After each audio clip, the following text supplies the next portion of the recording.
Imagine a plant that delivers yields of 100 tons per acre, year after year, on the worst soil where everything else fails.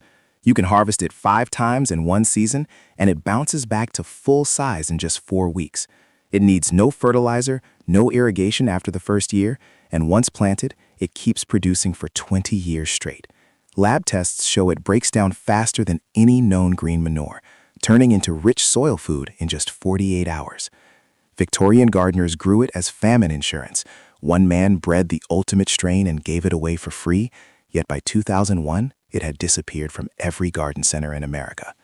Today, a $230 billion fertilizer industry built on fossil fuels and endless purchases has made sure most people never hear its name. This is Comfrey, the living nutrient factory they couldn't patent, couldn't control, and spent over a century trying to erase. The story of Comfrey goes all the way back to around 90 AD, when the Greek physician Dioscorides wrote about a remarkable plant with thick, sticky roots in his legendary book De Materia Medica, the go-to medical guide across Europe for the next 1,500 years. He recommended it for healing broken bones, and the Greek name symphydium literally means to grow together or to unite. The Romans put it to the test. Pliny the Elder boiled the roots into a paste and found it sticky enough to literally hold pieces of meat together when pressed. For 2,000 years after that, people across Europe simply called it knitbone. But in the mid-1800s, one quiet discovery revealed its real power, and it had nothing to do with medicine at all. In 1845, a humble Quaker named Henry Doubleday lived in Essex, England, when news of the Irish potato famine hit, a disaster that would claim 1 million lives through starvation. Doubleday had already failed at a couple of businesses, but those images of widespread hunger haunted him forever. He became obsessed with finding a way to prevent that kind of tragedy again. While experimenting with natural glues, he wrote to the head gardener at Russia's royal palace, asking for cuttings of a famous Russian Comfrey variety. What arrived wasn't pure Russian stock. It was an accidental hybrid, an F1 cross that showed explosive genetic vigor neither parent had. Almost overnight, Doubleday saw yields no one thought possible, 100 tons of biomass per acre on poor soil. He dropped everything else. The famine had shown him what truly mattered. This plant could feed the world without relying on fragile crops like potatoes. For the next 30 years, he poured his life into testing Comfrey as food, animal forage, and soil builder. He died at 92, still poor, but utterly convinced he'd found the answer to future famines. Then came the heartbreak. After his death, his family burned every single one of his research notes. Decades of precise yield records, growing methods, and nutritional data reduced to ashes in a single fire. Decades later, in 1948, a young horticulturist named Lawrence Hills stumbled across Henry Doubleday's forgotten story and decided he had to pick up where the Quaker left off. He founded the Henry Doubleday Research Association, tracked down surviving Comfrey strains from all over Britain, and grew 21 different varieties side by side to test every old claim. He measured everything: yields, nutrient levels, disease resistance, rebuilding the knowledge that had gone up in smoke. By the early 1960s, one strain crushed every record, Bocking 14. It was completely sterile, so it never spread unwanted seeds. It shrugged off diseases, and it packed the highest nutrient levels of any Comfrey ever tested. Then, Hills did something the emerging chemical giants couldn't understand. He refused to patent it. Instead, he mailed free root cuttings to anyone who asked: gardeners in England, small farmers in Africa, experimenters in America. By the time he stepped away, Bocking 14 was quietly taking root on 6 continents, freely shared, impossible to own. Here's why Comfrey, especially Bocking 14, sent shockwaves through the chemical industry. Lab tests show its fresh leaves carry more potassium than even the best farmyard manure, over 7% compared to the usual 1.5% or less. But the real game changer is how fast it releases those nutrients. Most green manures like alfalfa, clover, or ryegrass sit in a compost pile for weeks before microbes can break them down.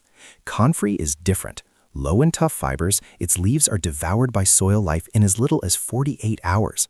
Toss a handful of chopped Comfrey onto a cold, stalled compost heap and watch the temperature soar within hours. It turns into dark, rich humus while everything else is barely starting to rot. The secret is underground. Comfrey sends roots straight down as far as 10 feet, deeper than almost any vegetable or grain can reach. Those roots act like living drills, mining potassium, calcium, phosphorus, and trace minerals from subsoil layers that regular crops can't touch, then pumping everything up and concentrating it in the leaves. Every time you cut the plant and drop the leaves back on the soil, you're surfacing deep earth wealth for free. It's nature's own biological nutrient elevator. No bags, no fossil fuels, no annual bills required. By the early 1900s, the world was staring down a real fertilizer crisis. Natural sources like bird guano were running dry, and experts were predicting mass famine without a new solution. That's when German chemists invented the Haber-Bosch process, pulling nitrogen straight from the air to make synthetic ammonia. It quite literally saved billions from starvation and still feeds about half the planet today. But there was a catch. The process guzzles enormous amounts of natural gas and pumps out massive carbon emissions. The global fertilizer industry ballooned to over $200 billion a year, built entirely on farmers buying bags of nitrogen, phosphorus, and potassium season after season. Comfrey turns that whole system upside down. You plant it once, and it produces for 20 years straight. No fertilizer bills because the plant is the fertilizer. No extra irrigation once established, thanks to those 10-foot roots tapping deep water.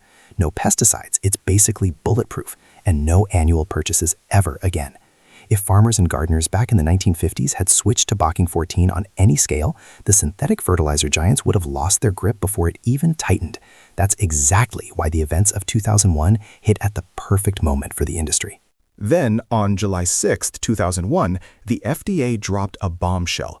They issued an official advisory telling manufacturers to pull all Comfrey supplements, pills, capsules, teas, off the market for internal use. The concern was legitimate. Comfrey roots contain pyrrolizidine alkaloids, compounds that, in very large doses over long periods, can harm the liver. But the headlines and public reaction didn't stop at supplements for internal use.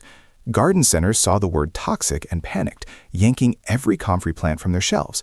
Nurseries stopped carrying it altogether.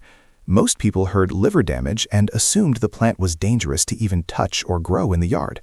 Almost no one clarified the key details.